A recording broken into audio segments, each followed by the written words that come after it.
The following is an Operation Podcast production. So astaxanthin had a meaningful increase in lifespan, which 12% in a human might be like a decade.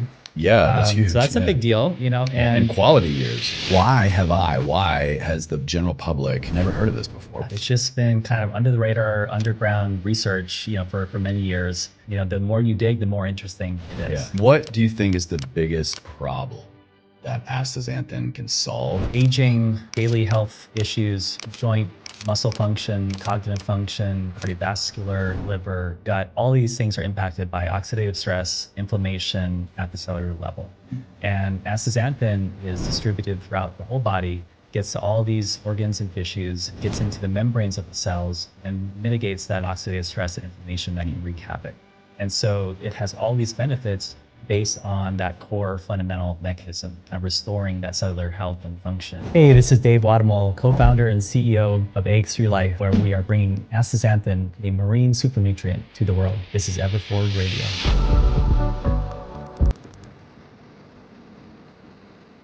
I'm kind of part excited, part embarrassed that I had no idea that this was a thing. As someone who prides himself personally living in the wellness space and professionally, as I was a clinical health coach and the show was very fitness, nutrition, wellness oriented, I had never heard of astaxanthin. And then I dive in to see 4,000 plus peer-reviewed papers, about a decade plus of research, and over 100 human clinical trials. Why has the general public never heard of this before? Why is it flying under the radar? Yeah, it's just been kind of under the radar, underground research, for many years. It just hasn't had a major, brand or backing or anything to give it that exposure to create that mainstream awareness yet.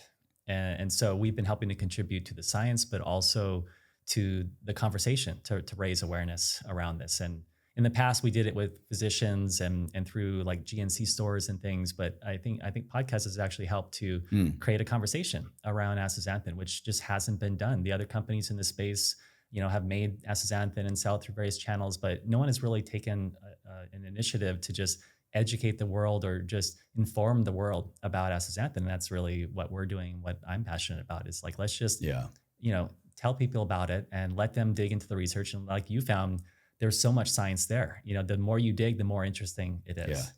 What do you think is the biggest problem that astaxanthin can solve, and why does it matter more than ever now here, 2026? So everything, aging or daily health issues, joint, muscle function, cognitive function, cardiovascular, liver, gut, all these things are impacted by oxidative stress, inflammation at the cellular level. And astaxanthin is distributed throughout the whole body, gets to all these organs and tissues, gets into the cells, gets into the membranes of the cells, and mitigates that oxidative stress and inflammation that can wreak havoc. And so it has all these benefits based on that core fundamental mechanism, kind of restoring that cellular health and function. So it's really addressing the root cause of really aging and a lot of health issues that people experience. So then break it down for us. What is astaxanthin, like at a fundamental level? What is it? Where does it come from? And let's begin to talk about how it works. So it's part of the carotenoid family, which people may have heard of things like lutein or zeaxanthin or lycopene, or even beta carotene. These are like that gives a lot of plants and vegetables their colors. These are like the heavy antioxidant rich stuff, right? Yeah, exactly. And so it's this natural pigment. It's part of the carotenoid family, and nature designed this. It actually co-evolved with photosynthesis to protect plants and microalgae against the stresses of the environments that they're in. And with astaxanthin, it's kind of like the most evolved form of one of the carotenoids, where if you look at the evolutionary tree of starting with a very simple molecule like a lycopene, which is basically a hydrocarbon chain, kind of a straight like pipe cleaner type molecule. And then over the years, that molecule evolved and created these ring groups. The molecule kind of rolled back on itself and created these ring groups. And then you get something like beta carotene, but those ring groups are not oxygenated. They don't have functional groups that give it polarity to align in membranes. It can still fight off free radicals based on its backbone, on its structure, But with astaxanthin, it got these hydroxyl and ketone groups on the ring terminal end groups of the molecule. Yeah, I'll have to share this in the video if you guys are watching, but I pulled up, I've got a keto carotenoid molecule breakdown. And I was curious, I was going to ask, is that keto as in ketone? Why and how is a ketone playing with a carotenoid here, and what value does that bring? So on the ring of the molecule on either end, you'll have a carbon double bonded with an oxygen. You'll have like an O with the two bonds connected to the carbon. Yeah, I think this is what we're looking at right here, right? And yes, and so the double bonded oxygen there, that's the ketone group. And so that's a little different than the ketones, like ketone bodies that people refer to, which is kind of an alternative fuel source for the body when you're low, on your sugar and fat and things. But from a chemistry standpoint, that is considered a ketone group, and that's why it's a keto carotenoid, because it has a ketone functional group on the molecule. The other OH group there on the ring is a hydroxyl group, the OH. And those two groups with the oxygen itself is an electron-loving molecule based on its structure. Based on the periodic table of, it has, like 8 protons and 8 electrons, and how the electrons are situated in the orbits around the nucleus. It is missing a few electrons, and it wants to steal electrons, basically. And so in those bonds, even though the carbon and the oxygen are sharing electrons, which is how the bonds are created, or the hydrogen and the oxygen are sharing a bond, the oxygen is selfish and is kind of taking more of the electrons towards its end. And so that creates this polarity where the electrons are kind of not shared uniformly. And that polarity allows the molecule to then align in cellular membranes, because your membranes are these lipid bilayers, these phospholipids. The phosphate head groups, which are on the outer and inner side of the membrane, are also polar. And then the fatty acid tails of the phospholipids are not polar and kind of fat soluble. And the astaxanthin molecule is the perfect link to span across that membrane. And because of those oxygenated ring groups with the hydroxyl and ketone groups, and then the polyene chain of the backbone that integrates with the fatty acid tails. And so it perfectly anchors across the cellular lipid bilayer membranes. Now, can you, as if I'm an 8th grader, say why that is important? What value does that bring to us at the cellular level? I have a couple guesses, but I'm curious what you're going to say. I feel like it maximizes permeability, cellular permeability, and actually, nutrition exchange, energy exchange here. There's so many different things. So the membranes are, the structure that encloses the cell itself, the plasma membrane, but then also the mitochondria, which produce your energy, have their own outer and inner membranes. The nucleus, which houses your DNA, has its own membrane, and other components in the cell have their own membranes.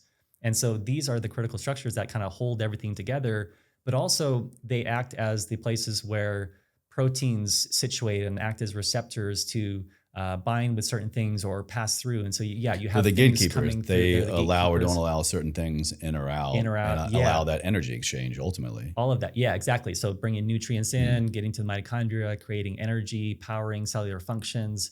And so if those membranes are intact and healthy, then they can do what they're intended to do. But if those membranes become compromised, which due to, let's say, oxidative stress, you have free radicals or reactive oxygen species, those can attack those fatty acids in the membranes, the lipids of the membranes, and then damage the integrity and then the function of those membranes. So your cellular processes related to energy production or cellular cleanup or all of these things can be compromised. This is what's called cellular fragility syndrome, right? Yeah. So, I mean, or permeability, all of these things are impacted. And so your membranes, you want them to stay healthy and intact structurally and functionally. Hey guys, friendly reminder that today's episode is brought to you by AX3 Life. If you're listening now to my conversation with David, then you already know we are living in a time where inflammation is quietly driving so many of the issues we associate with aging, like low energy, slower recovery, joint stiffness, brain fog, even accelerated skin aging. And one of the most clinically studied antioxidants on the planet right now is astaxanthin. What I love about AX3 is that it isn't hype. That's because astaxanthin has over 100 human clinical trials backing its benefits, reducing oxidative stress. I personally have been adding AX3 into my daily wellness routine, and I've noticed better recovery from training, steadier energy throughout the day, and just an overall sense that I'm supporting my body at the cellular level. And as a new dad, I can really take all the help I can get. So if you care about longevity, performance, and staying ever forward in your health, no matter your age, this is one of the simplest upgrades you can make, one teeny tiny capsule a day. Head to ax3.life and use code EVERFORWARD at checkout to save 20% off of your entire first order. That's ax3.life, checkout code EVERFORWARD for 20% off your first purchase. Support your cells, support your future, and keep moving ever forward. All right, let's get back into the episode. And so astaxanthin, is this solving a problem? Is this solving the problem of fixing that permeability, like making it the right, I'm going to butcher the science here, but the right permeability-ness? Yeah. Is it like patching holes, or is it just reinforcing, or is it actually allowing for the transport in intracellular and extracellular? It's kind of allowing the structure of the membrane to remain intact as it should. And so if the structure is almost like a forest of trees, a fire can wreak havoc and just rip through the forest and rip apart all the lipids of your membrane. The astaxanthin molecule anchors, kind of vertically across the membrane and kind of acts as like a firewall that basically intercepts that fire before it just keeps going across and just destroys the membrane or creates holes in the membrane, which, things can leak out, which are not meant to be leaking out. And, if something in the mitochondria breaks out through the membrane that's not meant to be, it can trigger responses to, kill the mitochondria or the cell because, it's damaged, things are leaking out. And so it can help to prevent, the permeability that is not intended to be there, but also allow things to pass through or anchor, or bind as needed to trigger cascades of cellular functions related to immune response or energy or metabolism, that are really important. And so if you take, say, exposure to UV light or the energy process, like we'll take the mitochondria where you're producing energy, so you're bringing in the nutrients and you're bringing in oxygen,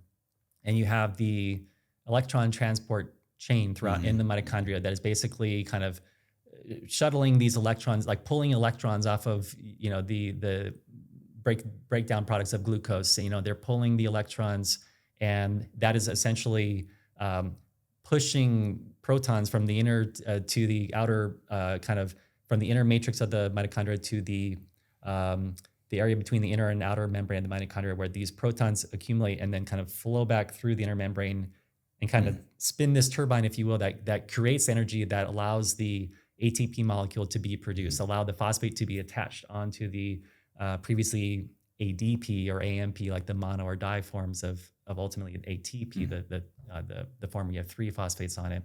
So that whole process is oxygen consuming. And at the end of the road, when you have these extra electrons, the oxygen can kind of take those and kind of turn into water, into a healthy byproduct, and it's a normal process. But along the way, electrons can kind of slip off the assembly line and react with oxygen, which, like we talked about earlier, these are what's called free radicals, right? Yeah, those can be free radicals where they are, that's the case where the electron, if it reacts with the oxygen, which is just kind of sitting there waiting, along throughout the process of energy production, it's almost like the Cookie Monster with cookies. It just loves it so much. So it sees the electron, it takes it. I can understand that analogy. Yes. Yeah, very clear. That's a good picture. Going back earlier than 8th grade. Yeah. So, so the oxygen takes that electron, but then now it actually becomes a free radical because it's still missing an extra electron, and it's even more reactive now.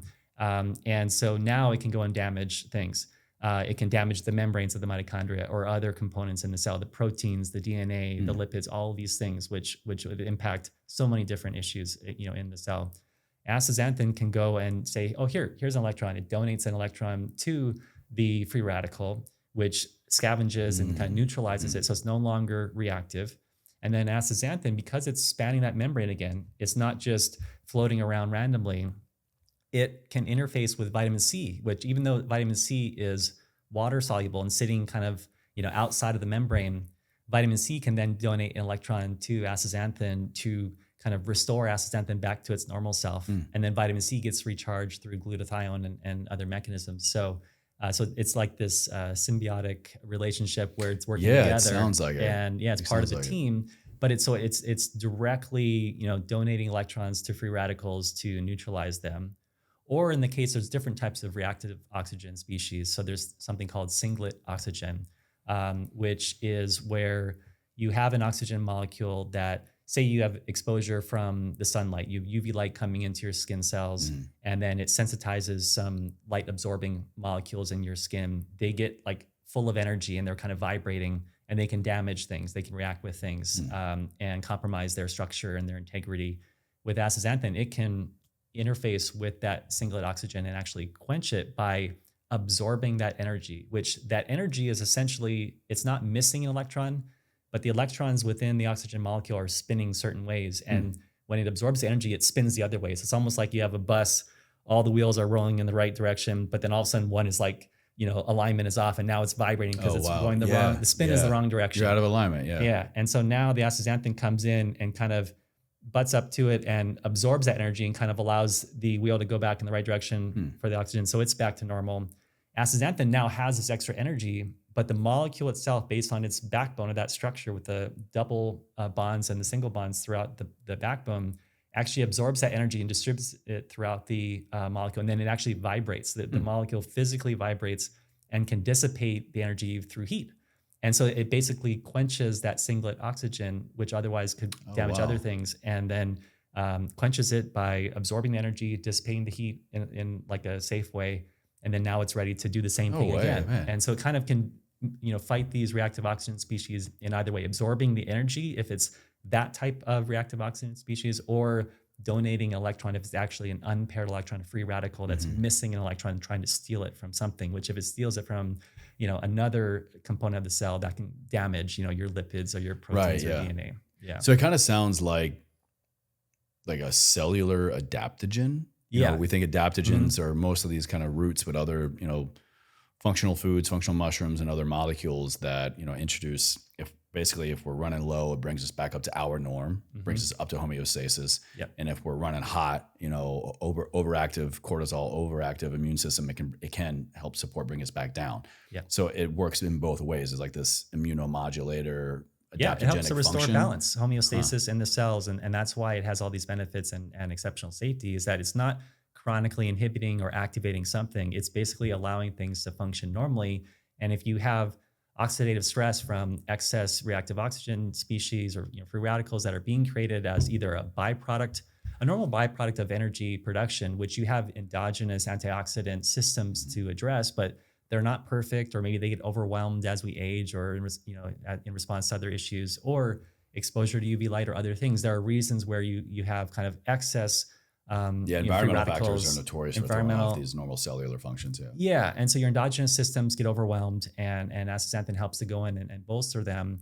And because it situates in those membranes in that way, it's so different than other antioxidants like beta carotene, vitamin E. They can get into the membranes, but they don't have the polar head groups that allow it to anchor across and lock across the membrane like astaxanthin. And so they can disrupt the membrane. And we've actually done studies where we've looked with basically at the electron density across the membrane with the collaborator of ours who has his own company, but also an appointment at Harvard. He has this cool model where he has like this artificial membrane system. He can introduce agents like astaxanthin or other carotenoids or beta carotene into it, and then look at, okay, how are the electrons distributed across the membrane? And if they're distributed in a certain way, that the membrane is intact and ordered as it should. If they're all messed up, the membrane was kind of disoriented.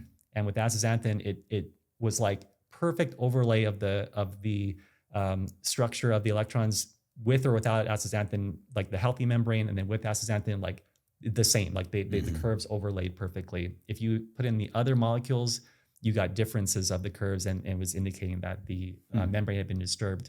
And he measured the reduction of the lipid peroxidation, which is essentially the oxidative damage to the lipid components of the membranes, which when that happens, the membrane is structure is compromised, things pass through that shouldn't, et That's cetera. the cellular fragility syndrome I All was of, mentioning yeah, earlier. exactly. Yeah. And then those lipid, kind of peroxide, kind of damaged lipids can trigger like inflammatory pathways and things, because the immune system's like, oh, there's damage. Now I need to come and try to fix it.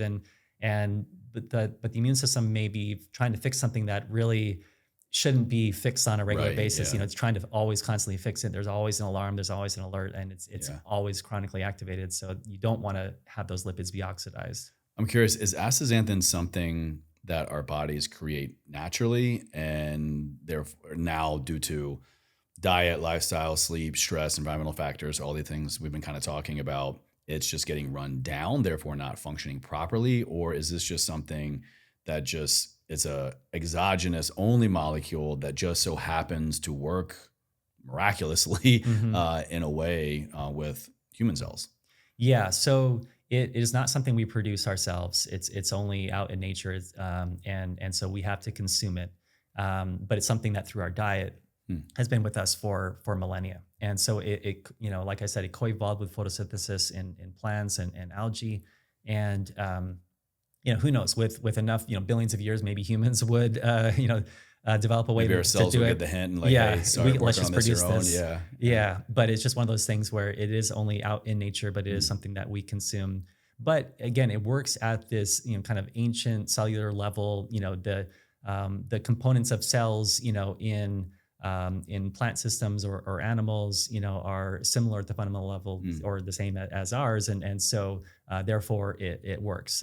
Because it's doing the same thing. It's protecting the cellular components in the algae or the plants or the animals in the marine life Mhm. from the same types of stressors that are damaging our cells as well. Would you guess, or do you know from the research you guys have done and been a part of, people that maybe have a diet more rich in seafood or I don't even know what the right term is here, plant products in general, like algae and things like Mm. that. Are they deficient, or we see a higher level naturally? And I'm just wondering if someone introduces more marine Mhm. life, seafood into their diet, can we actually move the needle, or are we still falling short? Yeah, so astaxanthin, even though it's produced by microalgae predominantly, there's other sources.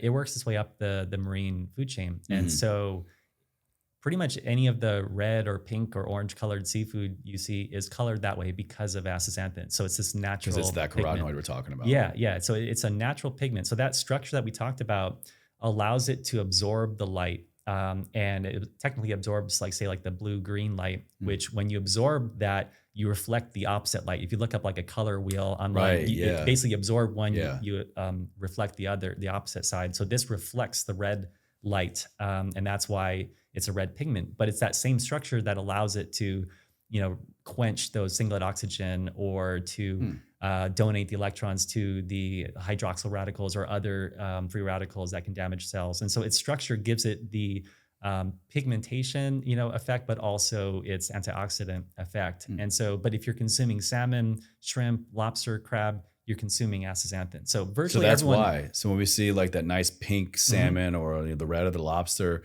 That is that's acid. astaxanthin. Exactly. Yeah. Oh, no way. Yeah. And so virtually everyone has consumed it, even though almost no one has heard of it, which is crazy. Huh. And so the best source to get it naturally from a consumption dietary standpoint is salmon. But it does vary across the different types of salmon. But as you would think, the salmon that's the deepest, brightest, red is going to have the most astaxanthin. It's like a wild sockeye salmon. Would have several milligrams of astaxanthin per serving. But even with that, to compare to say one 12 milligram capsule, like a standard supplement dose of astaxanthin, you'd have to eat like a pound of wild sockeye salmon. That's a lot of salmon. That's a fair amount of salmon. That's a good and, amount, and wild yeah. sockeye salmon has a little bit more of a gamier, fishier, Mhm. intense type of flavor. And a lot of people don't like it as much as like Atlantic salmon, which albeit farm raised, is not dyed pink. A lot of people think that farm raised salmon is just artificially dyed pink with some random dye. They're actually fed astaxanthin in their diet, and that's why they're pink or red. They just don't get as much as, say, a wild sockeye. And then there's issues around the living conditions and all of that, why someone may or may not want farm raised salmon versus wild. But in any case, the astaxanthin is part of their diet. That's what gives them their color, but also helps them with their health and vitality. But farm raised salmon and several other types of salmon have, smaller amounts of astaxanthin per serving. So you would have to eat probably like 4 pounds of farm-raised salmon, or, to Atlantic salmon, to get like a 1 capsule dose of say like our product or others, that have 12 milligrams. And if you're trying to do, a lot of people take 2 or 4 or 6 or 8 capsules. That's just, now you're kind of totally out of the range of anything feasible to consume. But with that said, if you can incorporate salmon, or other seafood, but primarily salmon into your diet, you're getting the omega-3s, you're getting astaxanthin. So it's definitely going to help, and it'll move the needle. Like a baseline dose of a few milligrams, say you had some salmon a few times a week, that'll definitely help. But if you want to have, more of the benefits that we find in the research studies, you're going to probably want to supplement, just because it's harder to consume that much. Yeah, I want to kind of get into the specific areas in which we see astaxanthin really moving the needle. What you were describing there immediately made me think of brain health and heart health. And I think antioxidants, flavonoids, carotenoids, I mean, these are things typically people reach for when trying to improve things like brain health, heart health, cardiovascular health, because of, what we see the literature show. The science shows us that these things just work. So if astaxanthin is this thing kind of, on crack a little bit, it's the king of carotenoids. We should see way more benefits in heart health and brain health, right? So let's maybe start there, because I know it has a lot of other benefits. But what have you seen happen the most when we supplement, when we have in our diet astaxanthin with brain health and heart health? Yeah. So for those two areas, for cardiovascular health, for heart health, we've actually done a lot of research in that area. So going back, I've been working on this space for more than 25 years. And for the first decade, we were doing pharmaceutical research applications for astaxanthin. And we were looking at cardiovascular disease models where you have like ischemic reperfusion injury, which happens like if you cut blood flow to a portion of the heart, say you have a heart attack or something, and then you kind of get rid of the clot and you restore blood flow to the tissue, you're basically re-oxygenating that tissue, and that burst of oxygen hitting the tissue again can cause all this damage. And we were able to reduce that ischemic reperfusion injury to the heart tissue in multiple different models. And so that was our first ventures into the cardiovascular health space. Flooding the body with astaxanthin? We dose with astaxanthin, either via IV. I should say flooding, but dosing. Dosing, essentially flooding. I mean, it's good. Introducing or any, because those animals didn't have any to start.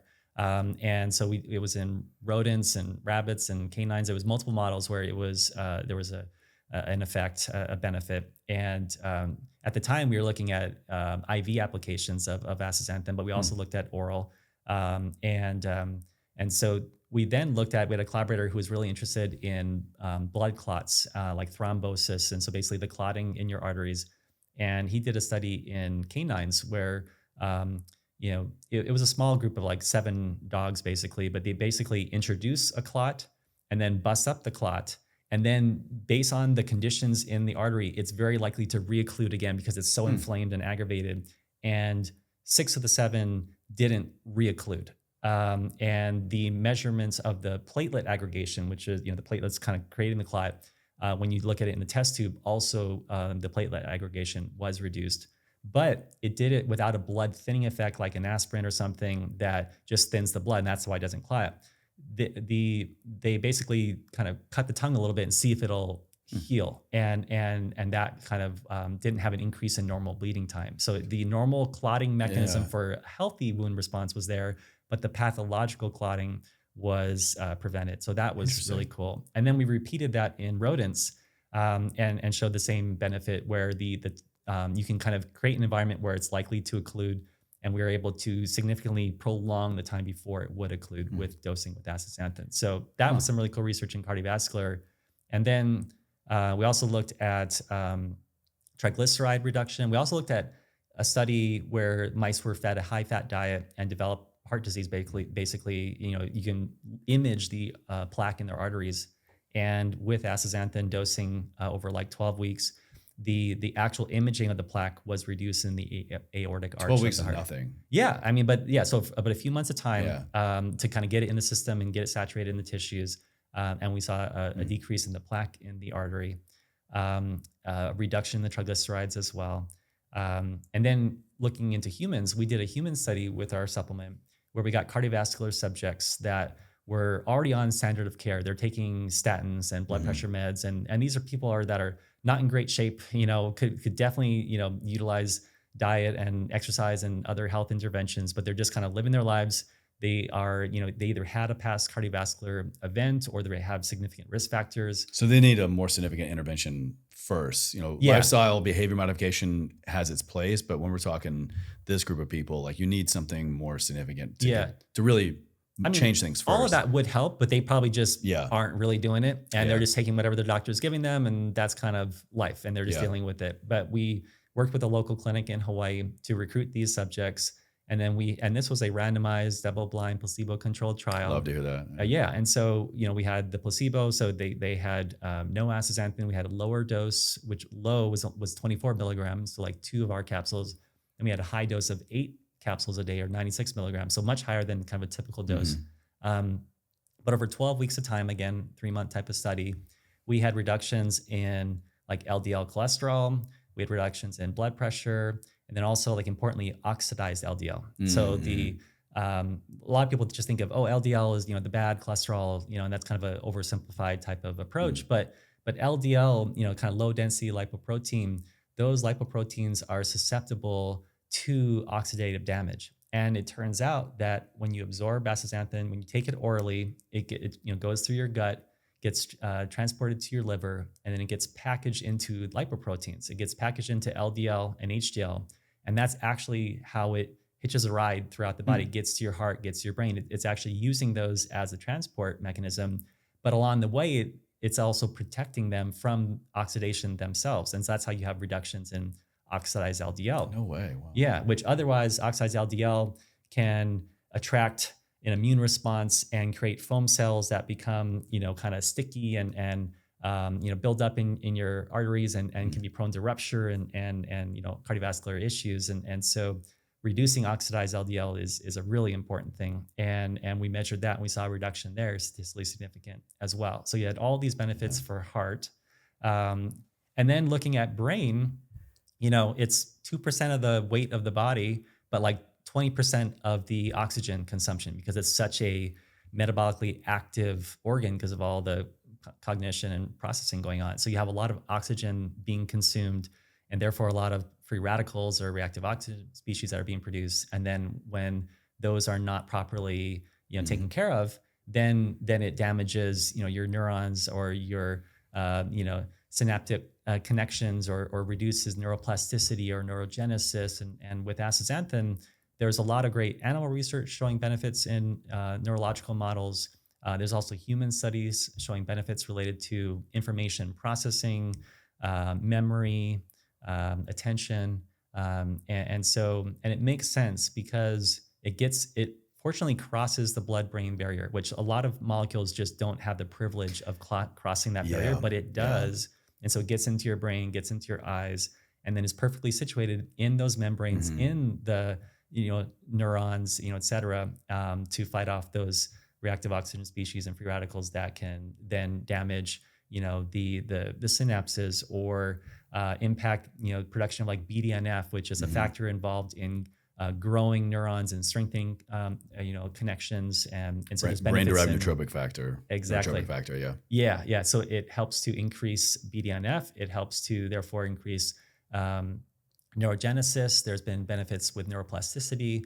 When I saw these keywords in the brain health work, it stood out most to me. And I want to kind of just, I think, shine a light here. When I see anything talking about supporting, increasing, even ideally, neuroplasticity, neurogenesis, and the neuroprotective potential for how we function, that is huge, because where we are right now, especially in America, unfortunately heading on this derailing train of brain health when it comes to mild cognitive impairment, dementia, and Alzheimer's. And we now know, probably known for a while, but I think it's becoming more public knowledge, especially if we are only in the mild cognitive impairment diagnosis phase of Alzheimer's and dementia.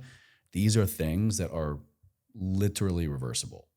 Literally, like, we do not have to get into the slippery slope of Alzheimer's and dementia for a lot of people if we focus on things that support neuroplasticity, neurogenesis, and the neuroprotective behaviors of what's going on at the cellular level.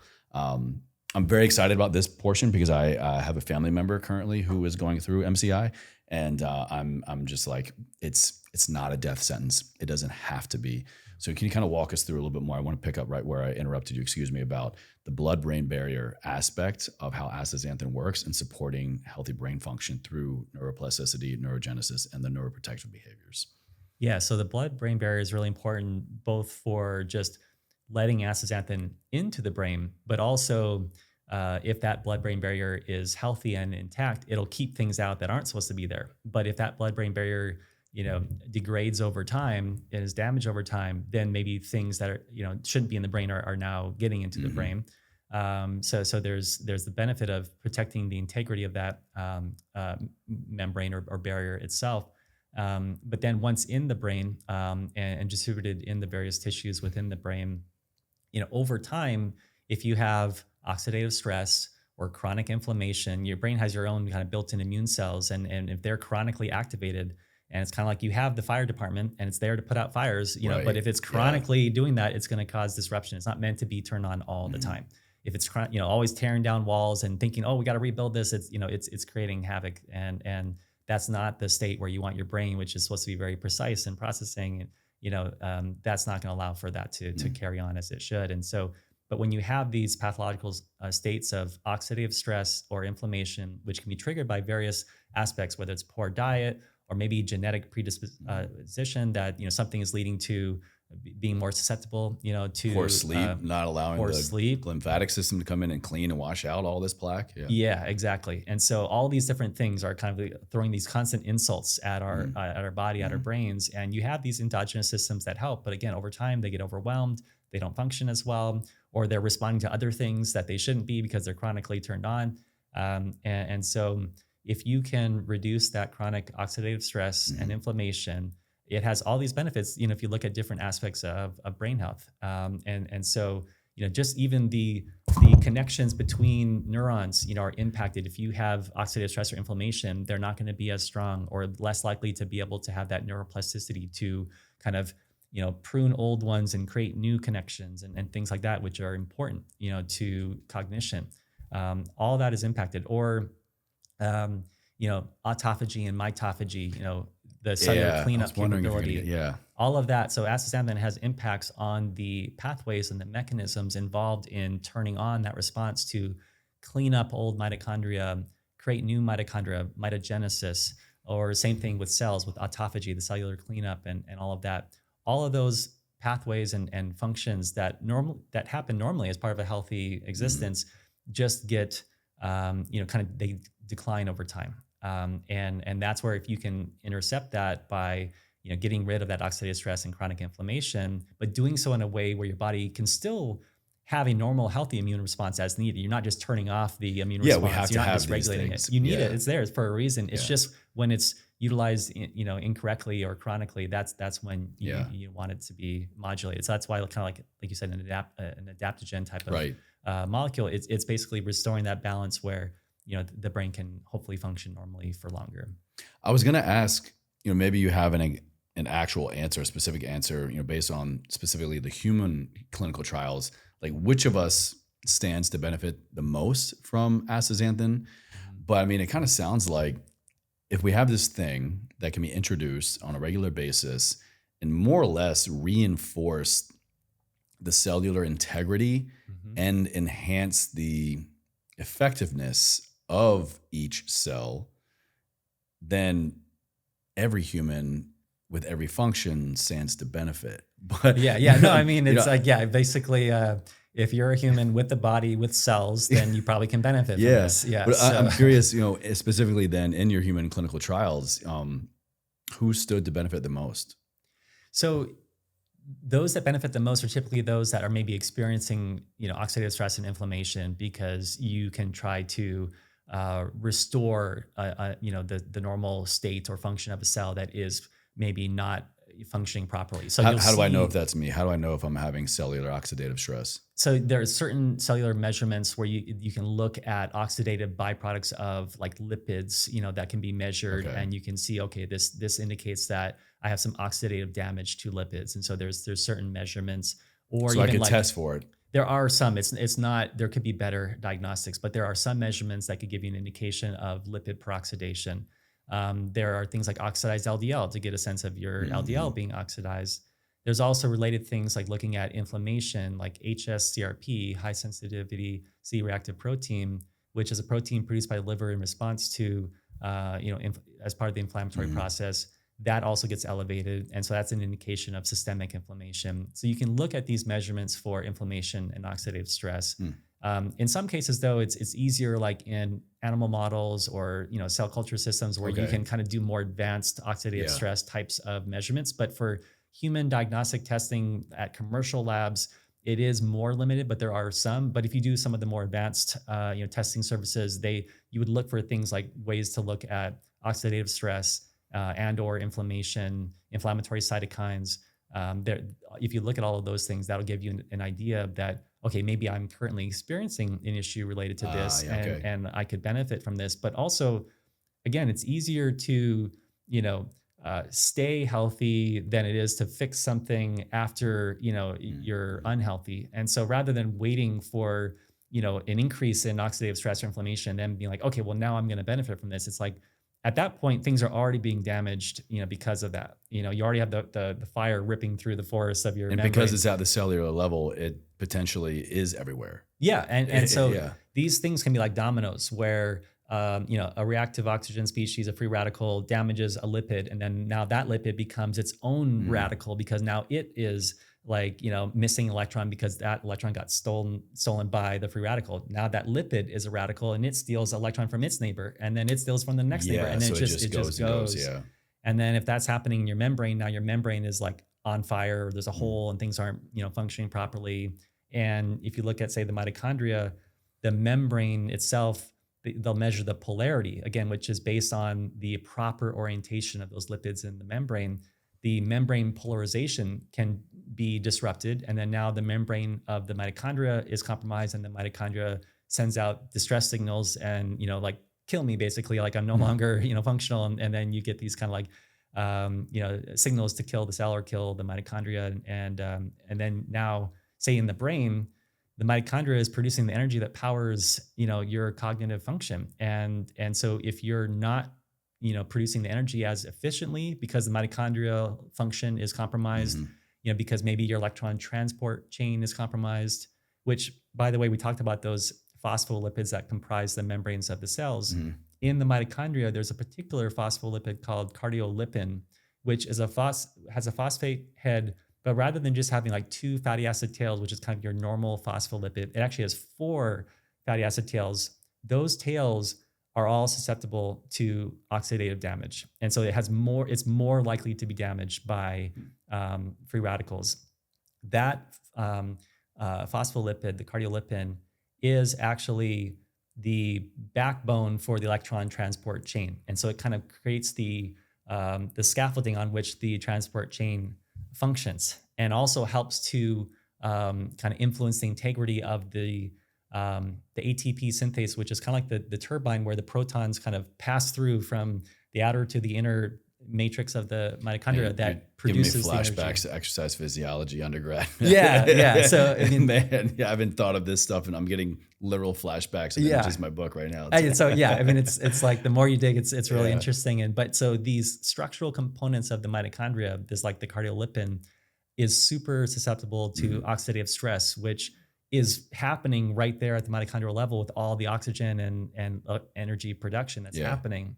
And so when the mitochondria is damaged, or just the energy production is compromised, you're not producing energy as efficiently. So you're not thinking as well, or, whether it's mental, brain fog, or, kind of mood, conditions, all of these things can be impacted by the efficiency of your energy production and the integrity of, these synaptic, connections, and then, other brain disorders can also be driven by that oxidative stress. Yeah, I was going to bring up, for more like the qualitative aspect, right? I think for someone who may be, appreciating the science here, but also looking at what does this all mean for me? Like kind of the everyday person, but my audience specifically, we're everyday people.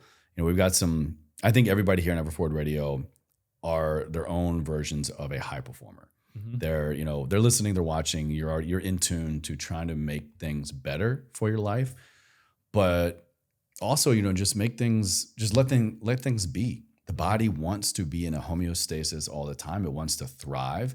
And so we have a misunderstanding, I think, when it comes to that, especially around energy.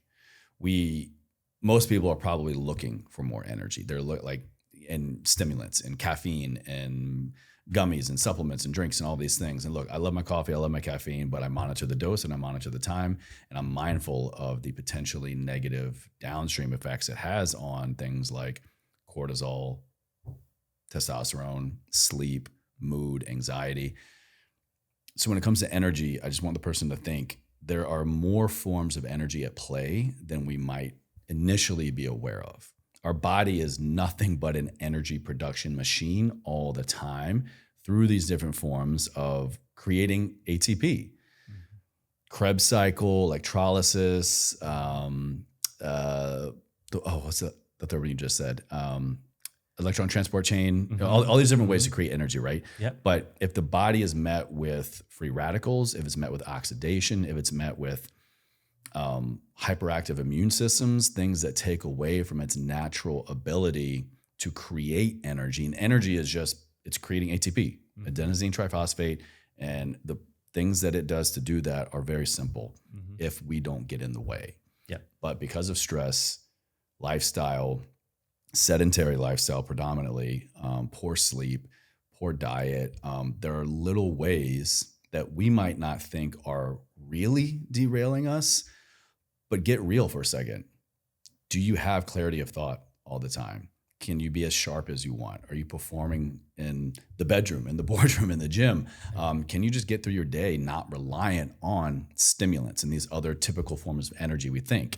And if the answer is no, there might be some other things going on, but I would dare to say you're not really allowing your body to create the natural form of energy it needs. Exactly. Yeah, no, it's really well put. And so this is, it's not a stimulant. It's allowing your body to hopefully restore and maintain and promote continued healthy energy production. But I think a lot of people look to stimulants or other things to kind of be a Band-Aid fix, when they aren't producing energy as they should. They have a lack of sleep or a bunch of stress, or they're tired, or other reasons based on diet, exercise, lifestyle, sedentary life, like you said.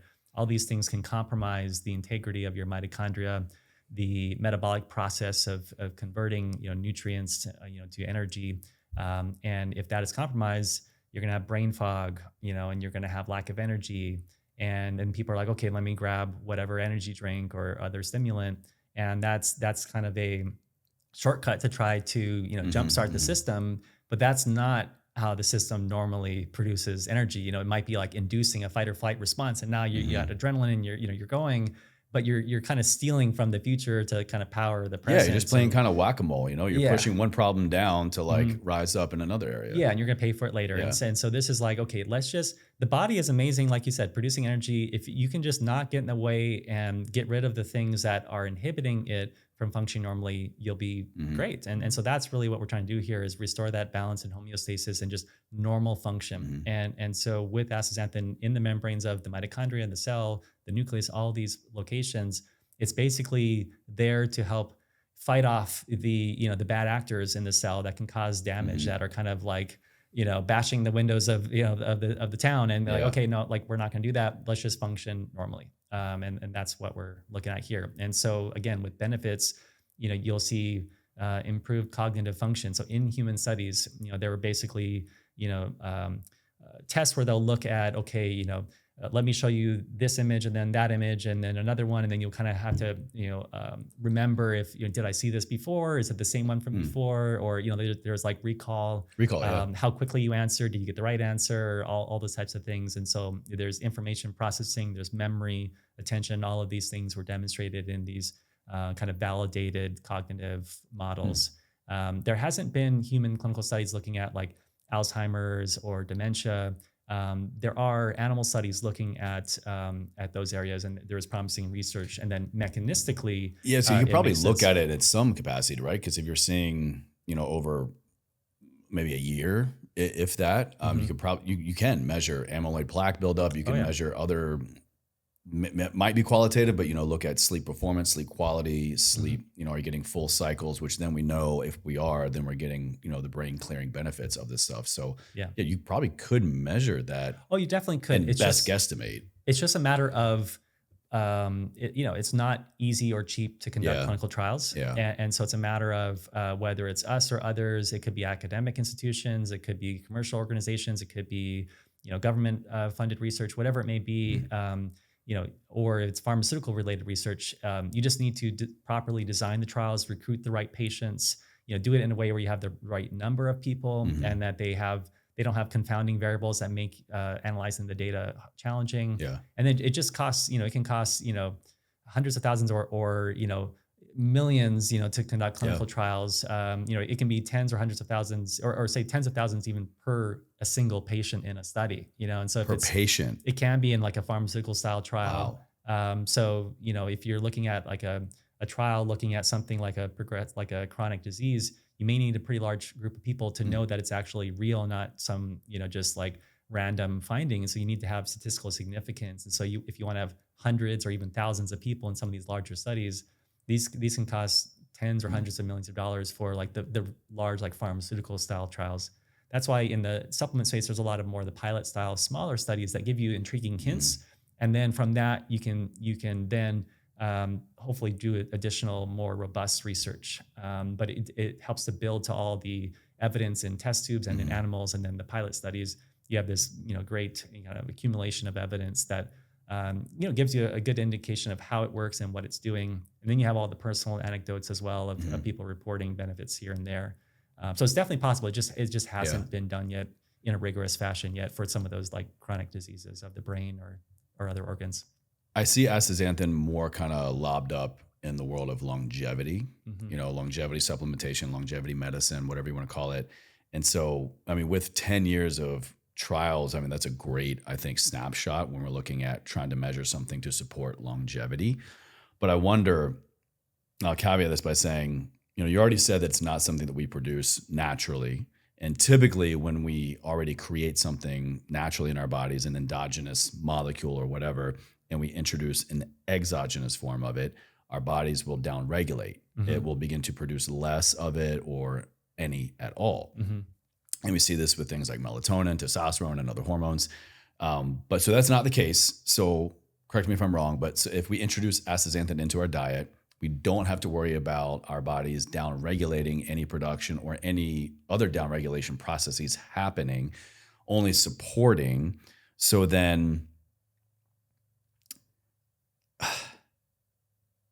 I just lost my train of thought. Well, let me just pick up there. Oh. It actually does help to activate some functions in the cell that actually increase your endogenous antioxidants. And so it's not only not down-regulating certain endogenous things, it's actually helping to promote their function, like your production of your internal antioxidants, like glutathione or superoxide dismutase. Thank you for picking this up. helps to do that. I wanted to get into, yes. So are we seeing anything, have you seen any, especially clinical evidence showing like the support of other endogenous functions in the body, such as things like antioxidants? Yes, thank you for that. Yeah, so it does help to do that. And it works hand in hand, like I mentioned earlier, where, if astaxanthin donates an electron to a free radical, then it can sit there and it technically is a radical at that point where it could be reactive in the sense like a other radical, but because of its structure, it distributes that lack of that electron across its whole structure and it absorbs it in a way where it's not actually highly reactive. So it can sit there just fine, even though it's missing an electron. It's kind of like It's more stable. It's more stable. Say you had two guys standing in a room and they both got sucker punched. One was like a little scrawny guy. He probably was gonna fall over, get knocked out. If you have some huge dude hits him, just like, okay, not a big deal, like absorb the punch. And so basically astaxanthin is kind of absorbing it, distributing across its big, long molecule. And then vitamin C comes along and it's like, oh, here's an electron, and gets it back to its normal state. But it didn't go off and damage something else. Like, whereas the lipids, if they lose an electron, they're freaking out. They're like grabbing an electron from the next door neighbor. Vitamin C though, when it gives its electron to say astaxanthin, now it is a radical form. It needs to get an electron, and that it gets it from glutathione, which is an endogenous antioxidant that itself can interact with free radicals. But if it donates its own electron to a free radical, then it becomes kind of degraded. But if it can kind of interface with another antioxidant like a vitamin C, it can kind of help to allow the troops to fight and kind of stay in the background there. So I'm hearing having being well balanced in our Yeah. antioxidants helps. They each do their own thing at Yeah, that they level, work but also together. support. Oh wow, really? Yeah, Okay. and so So by having more variety of antioxidants, it's like it's 1 + 1 doesn't equal 2 here kind of thing. Yeah, because they work together, and so with astaxanthin, it is probably the best quencher of the singlet oxygen, and is highly potent in terms of scavenging the hydroxyl radical or other free radicals that are really, really damaging. And so it's much more potent in studies compared to other antioxidants, and its location is very different. But with that said, even though it's more potent than vitamin C has its own role as like a helper Right, molecule. right, So yeah. they work together. And so it does help to increase those endogenous antioxidant systems by turning on certain pathways in the cell that produce those I see. endogenous Okay. antioxidants. What about, I'm just, kind of thinking devil's advocate a little bit. If I'm taking something, if I'm supplementing my diet with astaxanthin for 5 years, a year, and I'm feeling the benefits, maybe measuring certain biomarkers and seeing the needle move, and I stop taking it, does that mean I'm going to see these things drop again or get out of whack, for lack of a better term? Or is there like a criteria specifically with a timeline of having astaxanthin present allows our body to like really get into just like a clean homeostasis performance, and then we no longer need it? Or is it just by always being present, it's always going to allow these things to run better? Yeah, it's kind of like, say, I don't know, you have a business or a house, and there's some attack on it or whatever, and you need someone to help fight off the intruders. Astaxanthin can help to do that. So it can help with an acute situation potentially of oxidative stress or inflammation, and then maybe you're back to normal. But just over time, if that house is now under attack from the elements, or there's a flood or a hurricane or intruders or whatever it may be, astaxanthin can help to be there to protect against those things as they happen. And so even though you might be healthy, like restored to health because some acute situation was addressed, you technically might be fine for some period of time. But then again, just based on life, just based on your diet and your exercise and lifestyle and exposure to the environment and Unless you stress can control all of those I mean, if you could variables for as long perfectly- as possible, Yeah. that's a different story. Sure, yeah. But that's the thing is, no one can. I mean, everything, somehow the body is responding to all these different inputs. And over time, that's what causes aging and health decline is your body is being overwhelmed by one thing or another. And then systems, degrade and don't function Yeah, properly. with a natural aging process anyway, every 5, probably every 10 years, we're in a totally different level in terms of how our hormones perform. So we quite literally are not the same person, even if we have the same things coming into us. Yeah. And so that's the thing. I mean, we're just so oxidative stress, chronic inflammation, these are things that everyone is essentially going to battle throughout their whole lives. And it's kind of, they're at a low level. You may not notice it, like, oh, I'm fine, I'm healthy, but it's, it might be kind of brewing, smoldering at that low level. And then over time, it manifests itself in different ways. And so I think it's a good insurance to just have it on board and helping to maintain the integrity of your cells, because your cells are made up of lipids and proteins and DNA, and all of those are susceptible to oxidative stress and inflammation. And so if you have something on board that just helps to protect against that, but allow things to function normally, still allow a normal immune response, you're going to have a healthy aging process. And then that's why, going back to, you mentioned longevity, astaxanthin has an impact on longevity. And it's not all it does. It has impacts on all these areas of health. But aging itself is marked by a decline of normal cellular function. So your mitochondria aren't producing energy as well. And that's or even they aren't when we're turning doing quote everything right, right? Even so, yeah. I mean, we're just going to age. It's going to go. Down. It's just hopefully you can slow that progression and stay, kind of as healthy and active and cognitively sharp as long as possible.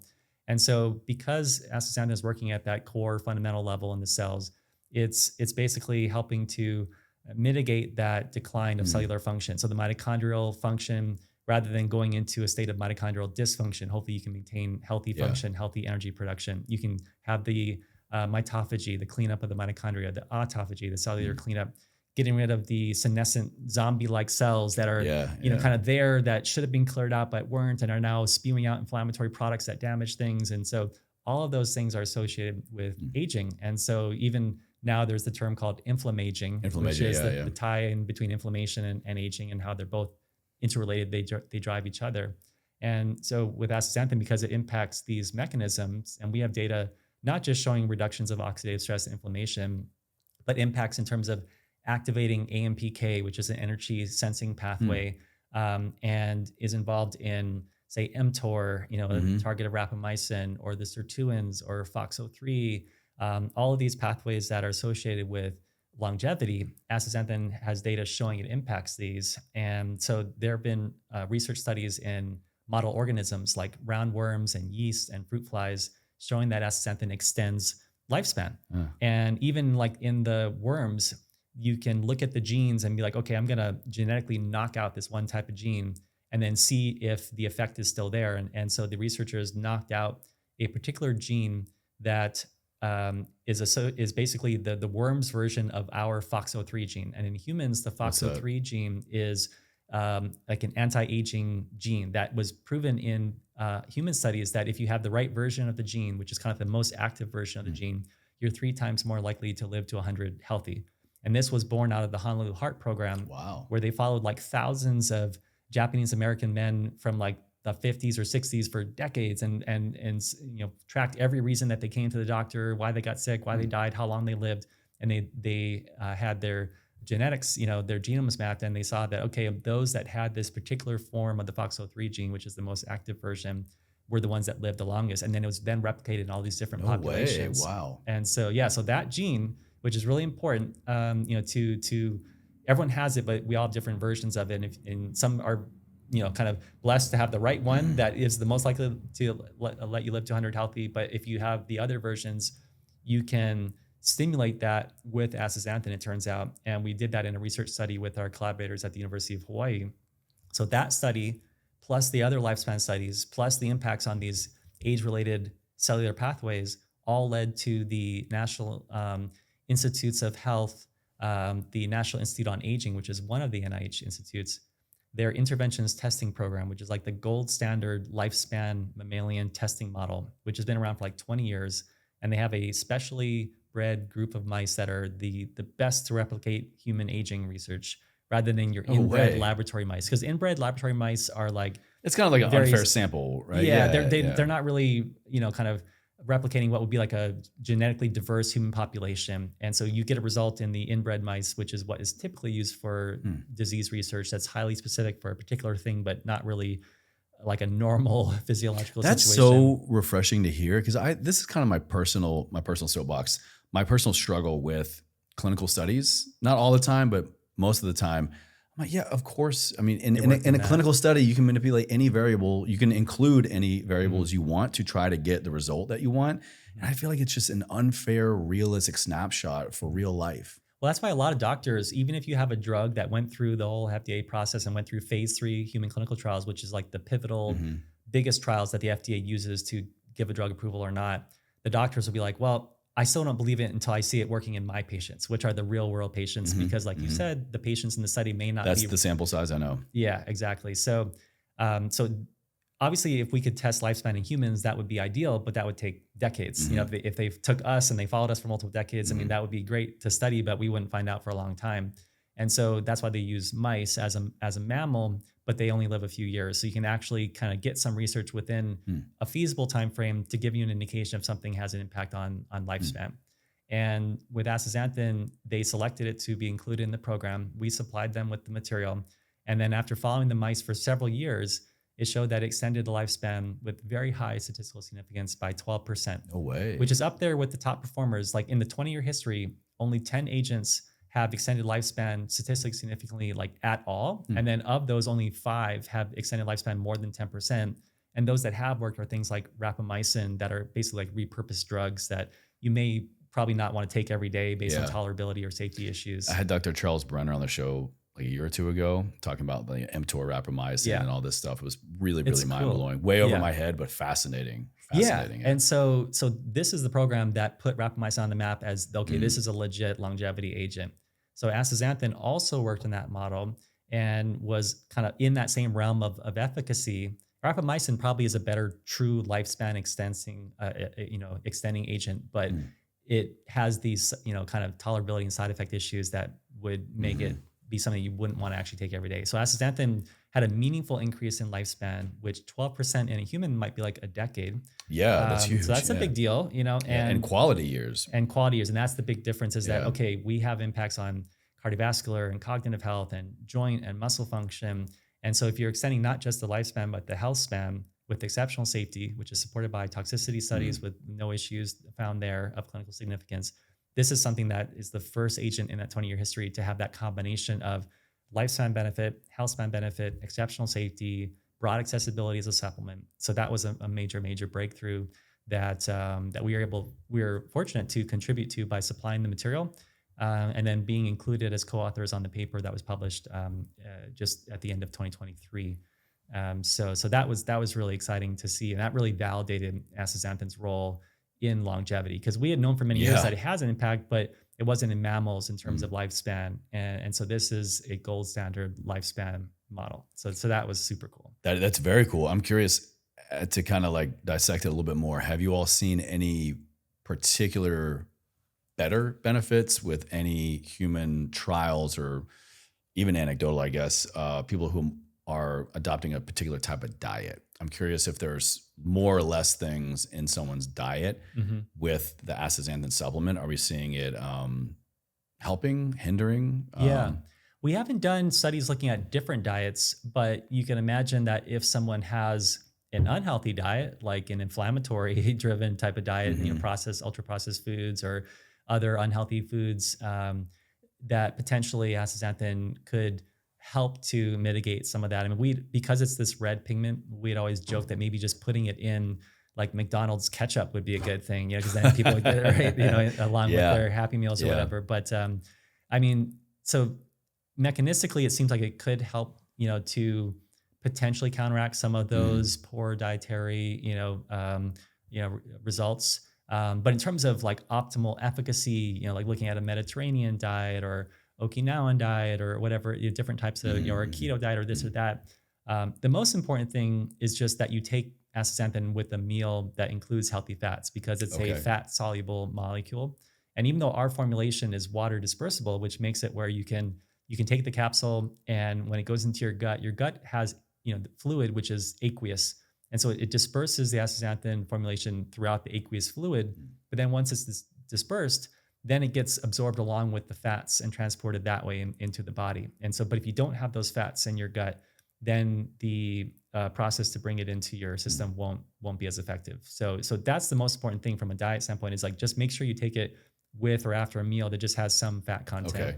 Yeah. So that's super important. But it would I be take mine in the interesting morning with my coffee. Usually is my first meal, air quote here, but it's got some MCT, some collagen, some fats, and a little bit of calories in there with it. Yeah. And you will see, if someone does take it on a completely empty stomach, and they don't have any fats, if you pass it through, like just into the toilet, it's kind of like eating beets. You'll see coloration of the stool, because it's a pigment. And so that's kind of an indication, like, oh, okay, I haven't seen that. So I guess I'm absorbing. Yeah. That would have stood out. Fascinating stuff. I'm curious, with studies or maybe what you all have done or what you're working on, if you can share anything, what is the most exciting part about astaxanthin from like a clinically effective, proven model? Yeah, it's hard. I mean, it's like, what's not interesting? Like, okay, protecting your heart is super cool. Your brain is really interesting. Joint and muscle function, but even and on longevity. But say like performance, like looking at endurance, recovery, those types of things. So there was a study recently published in young cyclists that were competitive cyclists, and they basically put them in a study where they cycled at a pretty high intensity, like 75% VO2 max. So pretty intense for over an hour. Just cycle until exhaustion and see how long you can go. And in the placebo group with no astaxanthin, they went like a little over an hour, like maybe like an hour and 12 minutes or something. And then in the group that had the astaxanthin dose for a few weeks, they went like an hour and like 25 minutes or something. So it was like an extra like 13 minutes or something, like a 10% improvement in time to exhaustion at a high intensity level, like 75% VO2 max. I mean, for a cyclist, that's huge. That's a big benefit. Yeah. And so I think for everyone, that endurance, and again, the idea of more efficient energy production means you're utilizing more of that oxygen before switching over to the lactic acid based production, which is much less efficient. Like the amount of ATP produced from like a normal aerobic process is very high, versus like if you produce ATP from lactic acid, it's like 2 ATP versus like 36 for every glucose molecule. So it's just, that's why you tire out so much faster, when the lactic acid starts to be utilized and that gets built up. So from an endurance standpoint, it can help there. I'm curious, do you have any evidence or hypothesis even around, I'm just imagining this stuff working so well with something like creatine or these other things that we know cross the blood-brain barrier specifically and also enhance cellular integrity and also contribute to mitochondria function. Mitochondrial production and function, so like making better what you currently create and making more. Have you seen anything there? I'm totally speculating, but I would think, yeah, man, especially with creatine, we're talking ATP production. Like this has got to be like a little like rocket boost kind of thing. Yeah. Well, like with creatine, it can kind of react with phosphate to be phosphocreatine. And then when you have the ATP and, like the AMPK pathway, you're basically sensing the amount of the mono, AMP versus ATP. It's the monophosphate. So when you take ATP and you kind of burn it for fuel, it goes to like ADP, diphosphate, and then if further, kind of degraded, it becomes AMP. And so the AMPK pathway senses like that ratio of AMP to ATP, and then it's like, okay, I need to produce more ATP, and creatine can have a phosphate that so becomes phosphocreatine to kind of give back and help to produce the ATP. But if there's a bunch of ATP produced and you have excess energy, you don't need to utilize it right then, it can donate the phosphate back to the creatine and becomes phosphocreatine. And astaxanthin has been shown to kind of help facilitate that as well. So yeah, so it definitely is involved in that. Man, any other molecules or we supplement with creatine, any other molecules or supplements you think or know have just really paired well with astaxanthin in terms of like enhancing function or increasing bioavailability of that certain nutrient or molecule? Well, it complements a lot of things really well, say like omega-3s, which are important for a lot of health applications, but they are susceptible to oxidation. And so astaxanthin does help to prevent the oxidation of those lipids in the omega-3s. And those omega-3s help to restore those lipids in the membranes we're talking about. So those fatty acids in your membranes, can be derived from the omega-3s that you consume. But they are prone to oxidation, as they're being absorbed or even on the shelf, but then also in the cells. And astaxanthin can help to go in and protect those from oxidation. So they work hand in hand like that in terms of, okay, let's kind of restore the lipids in the membrane with the omega-3s. Let's protect them from oxidation with the astaxanthin. So that is like an interesting complementary mechanism. But then you have other agents, like urolithin A that impacts mitochondrial function. Yeah, I was going to bring this up. I didn't know if you were familiar with it, but this incredible postbiotic urolithin A. Yeah. I use it. I love it. Yeah, so it also promotes mitochondrial function. It does it through different mechanisms. It doesn't do it in the way that astaxanthin does, but they both promote mitochondrial function. And we haven't done studies like looking at the combination or to see if there's like synergy. You guys got to do a study with urolithin A. But it would be cool to look at them and see, if maybe there's some synergistic benefit. But I think just in terms of like, okay, what can I do to protect my mitochondria? Urolithin A has great data behind it. So does astaxanthin, and they wouldn't be like competing mechanisms. Well, it makes sense because urolithin A, really, it's just another great antioxidant. You could just pound pomegranate juice all day long. But it functions differently. Like they're, again, not all antioxidants are the same. And the way that the urolithin molecule is, like if you look at the structure, it's not the same type of structure. So it's not going to span a membrane and anchor across the membrane. It basically, kind of locks into different locations and activates certain pathways that promote mitochondrial function like mitophagy, et cetera. And so it does similar things, but just in different mechanisms that are kind of like complementary, like players on a team. So those could work well together potentially. Again, we haven't actually studied the combination. Are you seeing any kind of necessary loading period for astaxanthin to get noticeable benefits? So that's why most studies are in that 12-week time frame. So 3 months is a good rule of thumb to either take it and then determine like, is this working for me? But also to maybe adjust the dose, because it does have a range of doses that can be beneficial. And if we take the study in the ITP, the longevity study with NIH, if we map the amount of astaxanthin in the blood of those mice versus the amount of astaxanthin we can get into human blood, it looks like something like maybe 1 or 2 capsules, like 12 or 24 milligrams, would get you in that zone of the same type of blood levels that was achieved in the longevity study. I see. But we also done studies like the cardiovascular one where we had 96 milligrams or 8 capsules a day, which had much higher blood levels that we measured and also had improved benefits. And so that's the thing where if someone's taking it for athletic purposes, whether it's endurance or recovery, or kind of joint or muscle function or joint comfort, you may find increased benefits at higher levels. Or if you're looking to reduce like LDL or oxidized LDL levels or blood pressure, or HSCRP, which is, like I mentioned, really important measure of systemic inflammation that also has been validated in really large human clinical studies to be associated with reducing major adverse cardiovascular events like heart attacks and strokes if you reduce that. So you can actually number measure one killer those. of everyone. Yeah. Cardiovascular disease. Yeah. And so at least America. And everyone always used to think it's just a matter of clogging the arteries, and it's more like lipid related, but inflammation plays a big role in the environment in the arteries that are likely to occlude, Absolutely. or plaque to rupture and then clot. Yeah. And so that's where you can, if you're measuring biomarkers like inflammatory or oxidative stress biomarkers, you may want to give it, say, a few months, measure, see where you're at, and maybe adjust your dose up or down and then see. Or if you're subjectively feeling the benefits related to energy or cognition, brain fog, joint muscle function, endurance recovery, then you want to, again, give yourself a few months. In terms of, actual getting into the body and saturating tissues, like within, the first, several hours, it'll start getting into your body and getting, into your blood, but it takes a while to then get transported, through the body to the tissues, load up in the membranes.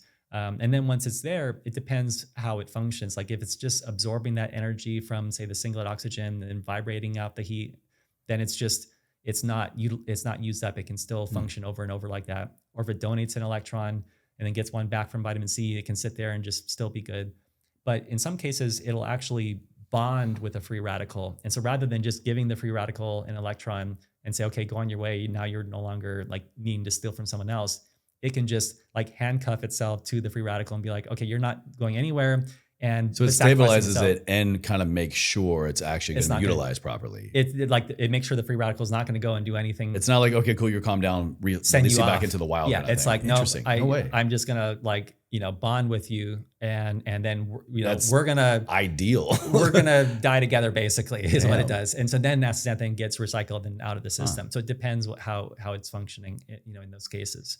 But that's the whole point is that, start with a dose, whether it's 2 capsules a day or 1 a day or 4 a day, whatever, you can start at a dose that makes sense, that you feel comfortable with. And then just, give it some time and then adjust up or down and see. And then if you go off of it, some people will be like, oh, wow, actually, I realize I don't feel as good this way or that way, or maybe my level of this or that is not as optimal. And then you can try to adjust. I think that's the best way to really measure something, especially when we're talking the world of supplements. One of the best ways you can really measure if it's working for you is to give it that period of like saturation point.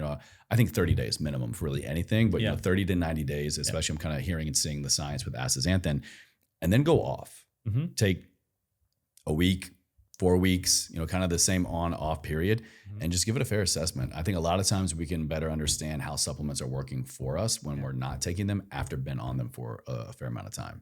Yeah, exactly. And so the only caution with that is make sure you're looking at it in the right way. Like if all you're thinking is like, oh, I'm just going to somehow have all this extra energy or something, you may not be looking at the right thing. Like maybe you're not looking at the biomarkers that you actually need to be looking at. And so some people may kind of prematurely assess like, oh, it's not working for me, or I feel fine. But getting really, labs before you start it and then after, crucial. Yeah. And so this is kind of like, it's almost like, say you have a multivitamin, which maybe you're not feeling a difference, but you know that it's helping to kind of provide certain, kind of Mhm. vitamins or minerals or nutrients that you're not, getting otherwise, that may be lacking or deficient in. Yeah, after an honest And review, like, am I eating a whole food focused, quality, just meal snack all the time? yeah. If great, if you are great, if not, like most people, me, then, something like a multivitamin could really help. Or like, Mhm. that's when you insert your supplement of choice here, because Mhm. if being honest with yourself, like I'm kind of lacking a Yeah. little bit in this area. hmm Yeah, and so I think that makes sense for a lot of supplements is to test them and see what works, and then, but something also, based on the mechanism of action, based on the science behind astaxanthin, I personally believe that it's going to help, with that, age-related process over time, and so. Whether I feel it or not on a daily basis, I know that like I'm giving myself the best chance to Mm. kind of ward Mm. off the effects of aging, and also to hopefully maintain, as optimal level as Yeah. possible, Yeah. throughout life. Yeah, that's the So, goal. That's the yeah. goal. Okay, cool. I got a couple just kind of like, we'll say rapid fire ish, but just specific questions I want to just ask directly that, we might have addressed a little bit, but just to get very specific and intentional. And then let's bring it home. So I want to get your Ever4 definition. And this has been fascinating, man. The science is just, I'm nodding my head on some stuff and going, yeah, I gotta research more of that. I gotta figure it out. But also some stuff like seriously taking me back to like my undergrad was exercise science. I got my master's in health promotion and nutrition. So like I'm getting refreshed with all these things. Yeah. I'm like, oh man, I haven't thought about this in a minute, but so good, so good. Mhm. So I want to ask specifically, why does astaxanthin protect your cells in a way that a lot of antioxidants literally cannot? Yeah, so it comes down to the structure itself. And so if you were to Google like the molecular structure of astaxanthin and then compare that to other antioxidants, say vitamin C, it's just a totally different molecule. And or even something like beta carotene. To the untrained eye, it will look very similar. Like you'll have the long backbone with a conjugated kind of polyene chain and then the ring groups on the end. It looks very similar, but beta carotene doesn't have those ketone and hydroxyl groups on the molecule that give it the polarity, which because they have the oxygen containing groups that love the electrons that create those polar areas of the molecule. It's these magical bookends. These magical bookends make it that stand allow out. it to then go into the membrane and like anchor right across it.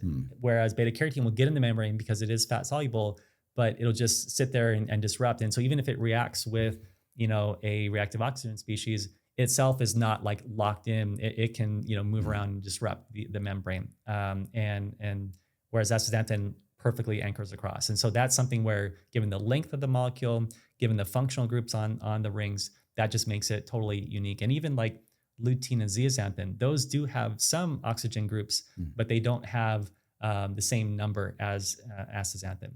So it's like this Goldilocks it is. molecule, really. Yeah, and it's almost like down the evolutionary tree of carotenoids, you can see that nature started with like something like a lycopene, and then kind of worked its way down over time, and ultimately kind of optimized the molecule and then arrived at astaxanthin. So it's almost like We finally got it right. It's like the king of We had carotenoids. to go through a few iterations, but Yeah. like we got it now. Yeah. But even like lutein and zeaxanthin, the eye actually has receptors to bring lutein and zeaxanthin into the back of the eye, into the macula. And because of the structure again of the molecule, say of lutein and zeaxanthin, they absorb more of the blue light rather than the greener light. And that's why they are more like an orangier color rather than a red.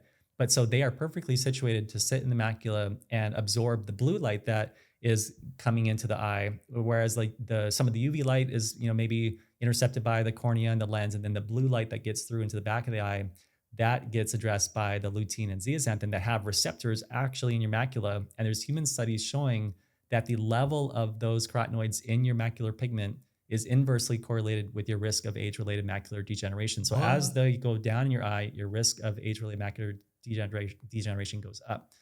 So it's really important to have lutein and zeaxanthin in your diet because, again, you don't get them endogenously. You need to, ingest them. And so that's, again, structurally they're different, and the body happens to have mechanisms to put them in that location. But then with astaxanthin, it still crosses the blood-brain barrier and the eye barrier to get into the eye tissue, but it gets distributed throughout the rest of the tissues of the eye and helps to fight off, the kind of the damage from the sunlight, et cetera, to the eye. So that's why it's very different than other antioxidants in terms of how it orients in the membranes of the cells, but also the fact that it gets distributed throughout the body into the brain, but also in the cells not just the outer plasma membrane, but getting to the mitochondria is very privileged, to get to the mitochondria, and not just even to the outer, but the inner membrane of the mitochondria. And that's right where all that energy production is happening. And you have all these oxidative byproducts that can, cause oxidative stress and inflammation. It made it to the inner circle. Yeah. So it's all about that location. So it gets to the right locations. It spans and stabilizes those membranes, protects them from oxidative damage, and is super potent at doing it, and interfaces with other antioxidants in the system. So that's why it's so different than other antioxidants. Fascinating. And it doesn't become pro-oxidant, because some antioxidants, when they donate an electron to a free radical, they become themselves. This is literally my next question.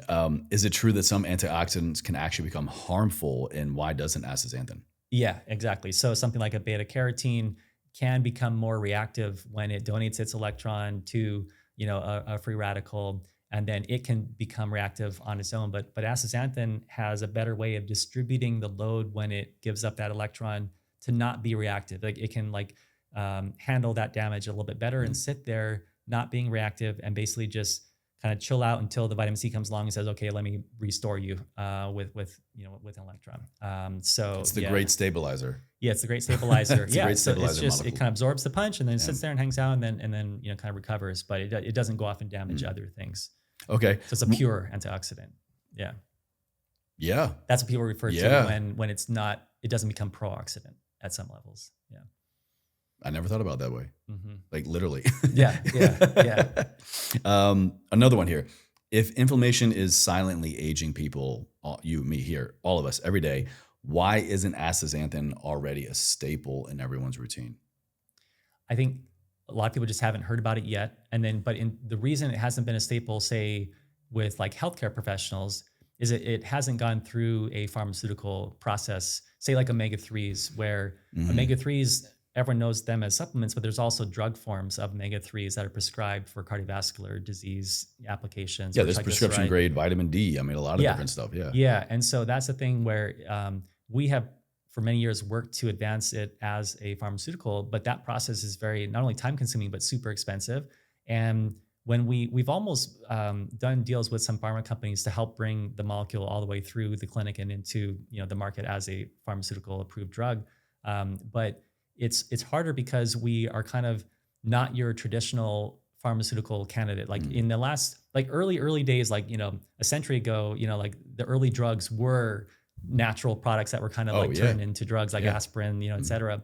But as things progressed and technology evolved, you started to do like this high throughput screening where you had like these molecules that were not present in nature or in our bodies. And then you just identify some target in the cell that's misbehaving, like some inflammatory process that is going, out of whack. And like, you just want to target that one receptor or that one cytokine, whatever it may be. And you design, kind of in a test tube, a molecule that can go in and bind to something and do something. And then after screening millions of different versions, you see, okay, this one has a lot of activity.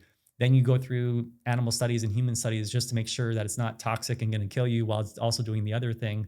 Try to find that therapeutic window where it's safe enough and hopefully has efficacy, and hopefully that therapeutic window is there where your efficacy and safety align. And then you put it in humans, and then it does its thing, but it's probably chronically activating or inhibiting something that isn't meant to be, but it maybe addresses that one issue, but then now you have another issue like that whack-a-mole thing like you mentioned. Astaxanthin is very different in terms of how it works. It's not a single target type of molecule, which normally a pharma company like 20 years ago, if you went to them and said, hey, let's work on this, they'd be like, oh, what's your target?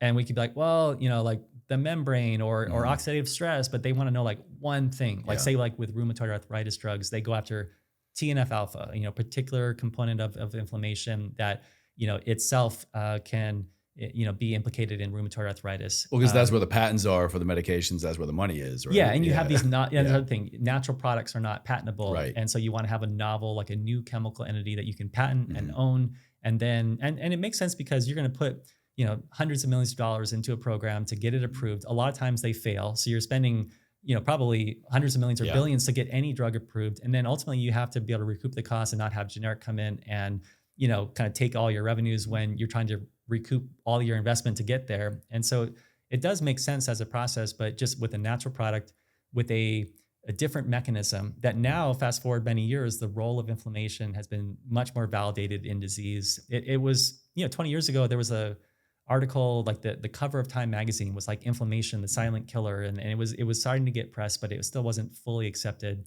That has grown over time. And now doctors do accept oxidative stress, inflammation as key drivers of aging. Well, it's really the supporting actor in the biggest killers. Yeah. Cardiovascular disease, the number one killer of Americans, if not globally. Root cause inflammation. Yeah. Alzheimer's, dementia, inflammation. Exactly. So that's what's accepted now. Yeah. And now it's like, okay, what therapies are appropriate?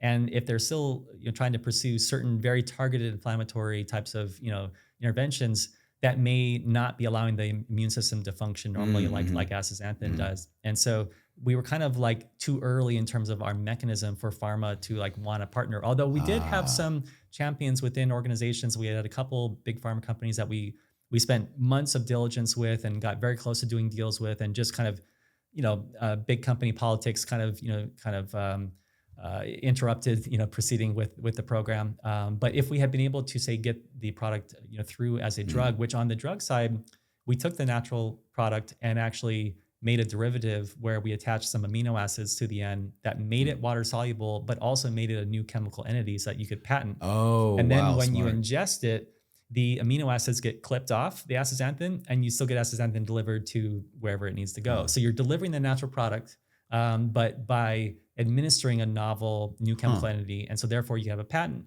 but deliver the natural product that has all the safety and efficacy built in. So that's what we were working on.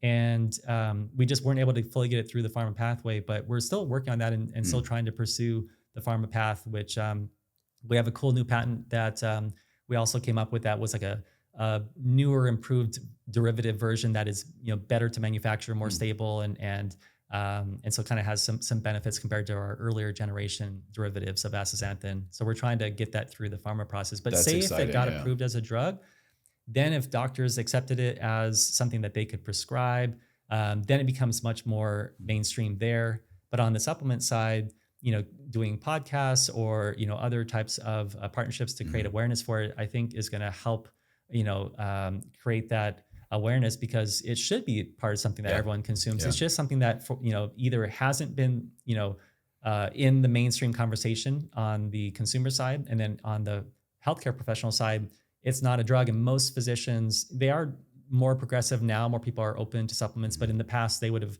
normally shunned that and been like, okay, well, I want an approved drug. Yeah. And so that's why, it hasn't yet become accepted there. But we have had a lot of great progress over the years with presenting to physicians, giving them samples, and them utilizing it in their practices. So I think it is growing there. Oh, absolutely. And again, I'm late to the game here, but when I found you guys and I started talking to my other, respected peers and colleagues in the space, wellness, clinicians, physicians, also podcasters who happen to be physicians and clinicians and just, wellness experts that I go to and trust. They're like, oh yeah, I've been recommending this for years. Oh, I've been prescribing this for years. I was like, man, how am I this late to the game? It's just one of those things where you don't think about it and someone says, oh, look at that, whatever, yellow car. And then all of a sudden you start seeing yellow cars all the time. It's just, you don't see it. And then now you see it and now it's going to be, they're like, oh yeah, for years. I'm like, all right, cool. I'm new. but that goes to the point of like, there's so much out there. There's all these different, products and claims there's so and much all noise. this noise and how do you know what's real? And with astaxanthin, you have all this data. You have the 4,000 peer-reviewed papers, which at the time when I started in the late 90s, there was less than 200. So it's grown over the last 25 plus years, explosively. There were no human clinical trials at the time. There's now like 100 or more. So all of that has just grown. Has anything come back negative? I got to ask, have you seen anything like cause a detriment to anyone's health? There's nothing of human clinical significance. There was, say, like one animal study where at a very high dose and long duration, there was a benign liver lesion in a female rat, which is known to be an issue that is not translatable to humans. So there's stuff like that where it's like, okay, that was a finding at a dose that's much higher than a human dose anyway, but that issue is known and doesn't translate to humans. You all haven't seen in the study, like, on astaxanthin, X amount of dose, X amount of period of time, exacerbated my diabetes or exacerbated Alzheimer's, or I got a, stroke or something like that. No, we haven't seen any of that. The only things, sometimes people may report, like a GI issue, like an upset stomach, but again, that's very rare. And if it does happen, it could be like, who knows if it's just something else in their diet or supplementation regimen or medication regimen. Well, same thing you get or when you take a something fat soluble formulation. vitamin Yeah. on an empty stomach, you know? Yeah, like, yeah. People complain about taking a multivitamin, like, oh, it hurts my stomach. Well, Yeah. certain vitamins and minerals, certain vitamins you need to take with food, especially Mhm. fat. Yeah. Yeah. So, I mean, so that I think can happen like with any supplement, but there's nothing like in terms of like clinically proven side effect or dose limiting toxicity or anything like that Great. that has been proven. I mean, Great. anything technically, the dose makes the poison, like, water, could kill you. Like, Mhm. I assume at some dose it, wouldn't be good, but they've done, we and others have done super high dose toxicity studies in animals and, found no issues there. It's just like the limiting factor is how much you can actually administer. It's not them suffering from it. Interesting. Yeah, It's I'm like curious. you just can't get enough in. Now, like creatine is blowing up everywhere. And, people are Mhm. seeing profound benefits personally and clinically with taking these quote mega doses Yeah. of creatine. Instead of 5 grams, they're taking 20 or 15, 20, Yeah. 40 grams Mhm. sometimes. Are you seeing anything profound with a mega dose of astaxanthin? Well, yeah, some people like in our human trial on the cardiovascular side, 96 milligrams rather than 12 or 24 had improved benefits. But say like my father, who is in his like mid to late 70s, plays hardcourt singles tennis in the Hawaiian sun, and with his buddies that are the same age or maybe in their 80s, they're running around playing singles on a hard court, and they're taking mega doses like 12 or 16 capsules a day. So like a couple hundred milligrams.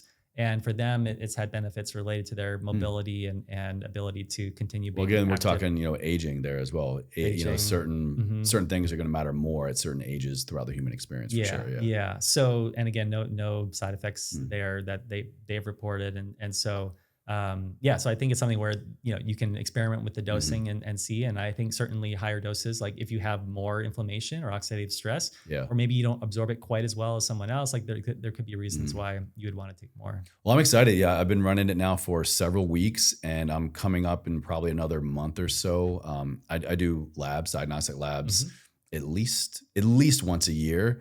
The last couple of years, I've been doing them 2 to 3 times a year, just because I'm trying to fine tune a few things. Yeah. And for me, actually, C-reactive protein is a marker that I have to stay on top of. Oh, okay. If I don't do things with my diet and certain supplementation, it kind of runs rampant. So I'm really excited to see how, for me, it's going to work with CRP. Well, that's one that for sure we can impact. And if you see a modest improvement or potentially want to see more, you could try a higher dose and see. But that's one in particular where if you can get it below 2, that's good. If you can get it below 1, that's even better. And that's the study I mentioned earlier, where like in a major Novartis funded clinical trial called the Canto study, they administered an anti-inflammatory agent that just targeted inflammation, and they saw reductions in like hs-CRP, but without impacting lipids. And then that's where they had like a 25% reduction in major adverse cardiovascular events. That's crucial. So it's super important to reduce. Yeah, if you can stay on top of hs-CRP. inflammation, I mean, you're That's huge. reducing aging. This is where we get into a whole world of chronological age, biological age. Absolutely. All right, I got to cap us. All this is meant to help me and my audience learn something new, something novel, something unique, but maybe come back to some basics or some things that we know move the needle for us and help us move forward in a unique area of life to live a life ever forward. David, what do those 2 words mean to you? How do you live a life ever forward? I think it's having an open mind, thinking critically, looking at things like looking at the science with astaxanthin, not just looking at what's popular or the fad. Like, okay, let me see what's real. Let's have an open mind. Let's try things and do things that are not meant to be quick fixes, but things that are about restoring balance in your life. And so whether it's getting good sleep or a good diet or balancing work and family life and personal pursuits and all of that, I think balance is important. And so kind of having that approach in all aspects of life, or even at the cellular level, like with something like astaxanthin, having that balance is important and not just going all in on one thing that is some extreme pursuit or approach to some type of stimulant or intervention that is probably not impacting in the way that nature intended. So I think that kind of balanced, open-minded approach to everything is probably a way to move forward. Thank you. I always say there's no right or wrong answer, just your interpretation. And I always like to ask it at the end. 99% of the time is always at the end, because I want you to run through your expertise and we go through the topic at hand, but then also with that fresh in your mind, look at your life and your work through our lens. And so I appreciate kind of having that interpretation. Yeah. So all this information, AX3, astaxanthin, a lot of stuff we talked about in reference are going to be in the video description box. on YouTube and the podcast show notes on under episode resources. So excited to partner with you guys, AX3. I'm loving adding this into my daily wellness regimen, and I'm excited. Like I said, I think like next month is my due time for labs. So running the just regular dose, I want to see what we're doing compared to my last round of labs, and then I'm excited to double dip. Let's see what this mega dose can do for a guy now in his 40s. Yeah. Yeah. Awesome. No, that's great. And last thing I'll mention is that there are other astaxanthin products on the market. And so ours is produced in the laboratory with really high purity. Like in the past 25 years ago, we grew the algae that actually you can extract the astaxanthin from. Oh man, so you're controlling it from start to finish. Yeah, and so that's kind of that pharmaceutical roots That's as well. amazing. And so Yeah. we do it so it's highly pure and consistent, but we also formulate it so it's really well absorbed. And in a human study versus one of the leading products that is sourced from the algae, we got 3 times the amount of astaxanthin absorbed into the bloodstream from the same dose in the same group of people. So the source matters. The source matters and the formulation matters. And I mean, ultimately, if everyone knew about astaxanthin and they took it from any source, I think the world would be a healthier place. So that's, it's a win if anyone takes astaxanthin, whether it's through diet or any supplement that is of quality. But in terms of the science, with the purity and the bioavailability of ours, that's one thing that people can, kind of count on with our form. To kind of piggyback off of that, I'll ask a follow-up. What should someone be looking for should they choose to supplement with astaxanthin that is going to be an immediate red flag and an immediate green flag? What do you mean in terms of the effects or Yeah, like in because terms once of the I product found out itself? about astaxanthin, I saw everywhere. I looked it up, saw online in stores, and it is there. So which is kind of like a rabbit hole with a lot of supplements. Just because it is everywhere doesn't mean they're all the same efficacy, the same potency, and some can even be detrimental. Yeah, so you would want to find a reputable source. So if it's not us, then it could be just a company that looks to be a credible supplement brand, or if they are an independent manufacturer of astaxanthin versus like a supplement line that has lots of things, including astaxanthin. You would want to get one from there's a group in Hawaii that produces a quality product, although it's produced outdoors, so you have more contamination risk from outdoors. There's a group in Iceland that produces it in enclosed tubes and has renewable geothermal energy and Icelandic water. And so it's very pure that way. There's a group in Washington State that also has kind of Japanese and Swedish roots that produces it indoors. And so if I were sourcing the version from the algae, I probably would pick either that Icelandic or Hawaiian or the Washington State version. Those are very high quality in terms of the production of the algae. But in our case, having worked with the algae, like I said, we noticed that we can make a more pure form and more bioavailable form, in our kind of pharmaceutical-like manufacturing process. And so that's also where if people go on Amazon, they may find a version that is like, half the price of ours. But if you're only absorbing a third of it, that's actually, not as cost effective as ours. Right, And so that does make a difference. But that'd be the main thing is, because there was some research looking into different astaxanthin brands, and just like with other supplements, sometimes if people claim there's a certain milligrams in the capsules, and then ultimately upon testing there isn't. I know this was like the big scandal of creatine the last year. All creatine popped, and then the gummies popped, and then there was this massive kind of hey, actually, it's not there. Majority of these gummies and these products, it has maybe half the actual dose in it. Yeah, exactly. So that's you want to make sure that you're getting what's in there or supposed to be in there, and so that's why again from a reputable source. And so whether it's a reputable brand that sells a lot of high quality ingredients, or it's a direct manufacturer of it, I think that's where I would try to get it.